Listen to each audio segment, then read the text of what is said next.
smaller piece of paper. I don't know why I did that. But, I just wanted to take a little bit of time to really express how meaningful tonight is for me, and also take some time to personally point out some people that were instrumental in my career and my success here in residency. So just bear with me for a little while I go through some of this stuff.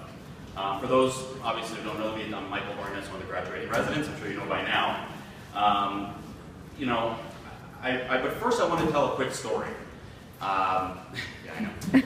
It starts actually in first grade. You know a story is good when it starts in first grade, by the way. But when I was in first grade, we had assignments of word of the day, where we would be assigned word of the day, and we had to write a sentence illustrating what that word was. So, for example, the word would be red, and then the word would be car, and then the word would be classroom. So my sentences consistently sounded like, I like red, I like car, I like classroom. My teachers didn't understand my way of thinking, so they came to me and said, Michael, you have to make the sentence, more, and explain that you understand the word. So the next day, the word of the day was baseball. So I said, the word of the day is baseball. And again, they just didn't understand. And interestingly enough, my teachers at the time thought I had a learning disorder. I kid you not. And they actually approached my parents and told them, we actually recommend that Michael repeat first grade and not graduate first grade. And luckily for me, my parents resisted and pushed me along. Fast forward a little bit of time, and it comes to senior year of high school, okay? And now it's time, after SATs, to figure out, what you're going to do after high school. And we actually, in my school, got to meet one-on-one with the school principal and to speak about what our plans were after high school. So I sat down with the principal, and I told him, I'm thinking of, applying for college. It was on the East Coast. I said, maybe I'll go to Rutgers or Penn State or a similar type of school. And I'll never forget that the principal looked at me and said, school isn't for everybody. You should really consider going into the workforce. And I said, really, what do you think? And he said, like construction.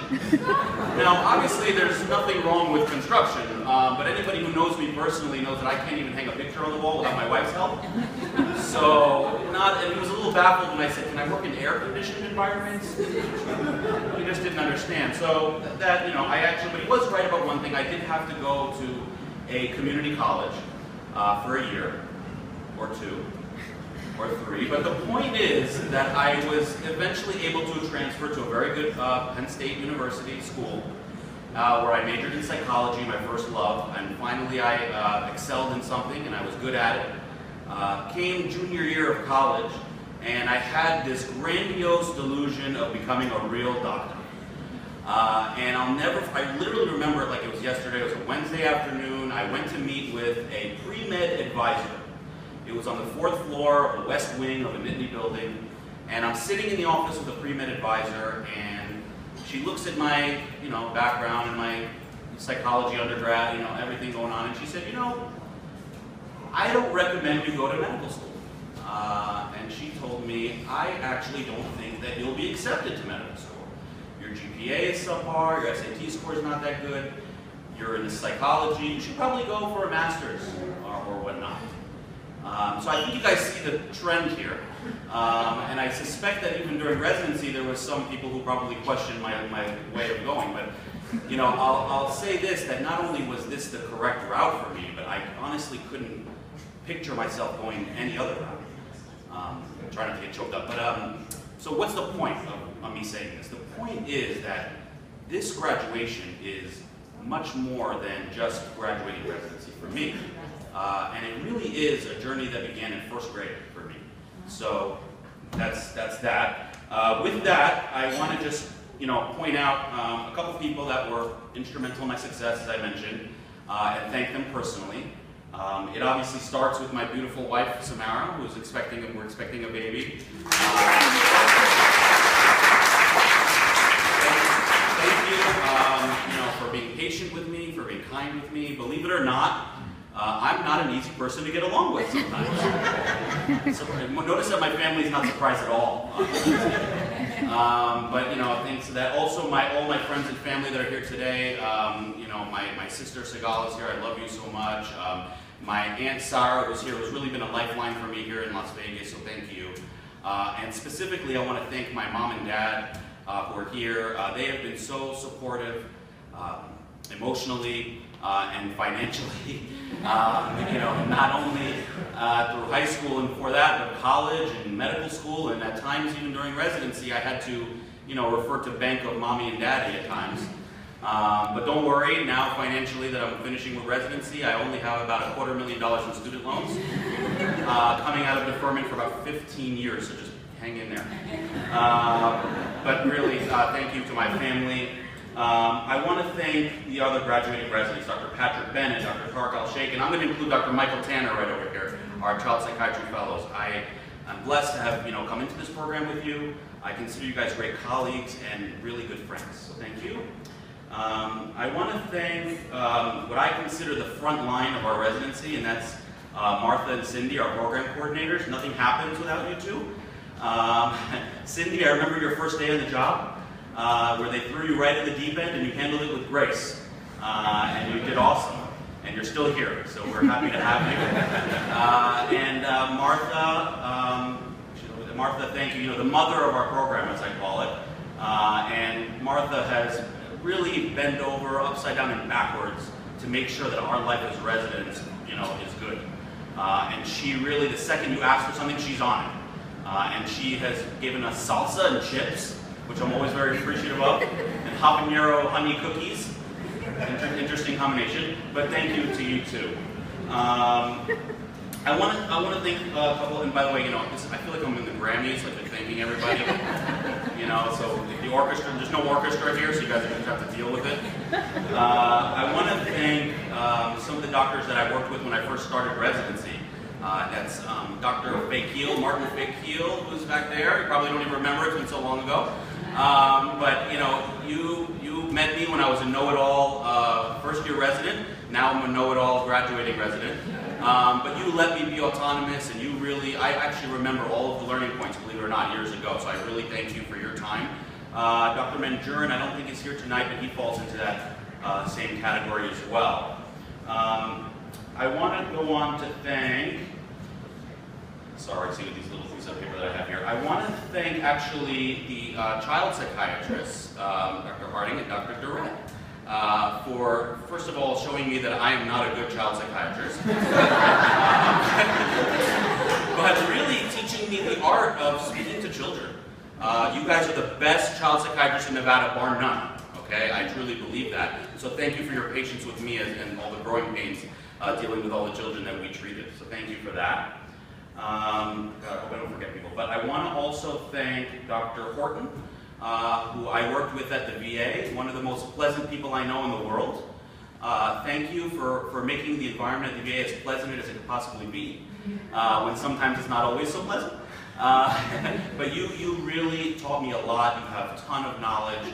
And also, I remember almost all of your learning points. So I really appreciate all of your teaching, Dr. Horton. Thank you so much. Yes. I want to also thank Mr. Bob Benedict, social work extraordinaire, okay? I've probably seen more patients with him than anybody, quite honestly, and you've made my shifts very pleasant. We've had a lot of in-depth conversations, philosophical conversations. And let me tell you, Bob Benedict is a man of few words, but when he speaks, you should listen. He has a wealth of knowledge. So thank you, Bob. Thank you for all that time. I want to thank Dr. Raven. Dr. Raven, you know, nobody has more on their plate than you, probably, but you didn't let that interfere with your commitment to teaching residents. You're always teaching us. You have done pro bono work with Metro Police Department and other things. So I appreciate you getting me involved in that. Dr. Raven teaches us no matter what time it is, okay? Even if it's midnight, he has a learning point. But I enjoyed it, believe it or not. So I thank you for your commitment to teaching me. I learned a ton from you. Moving on, I want to thank Dr. Netsky, Dr. Allison Netsky, you know, I work with you in the consultation liaison service.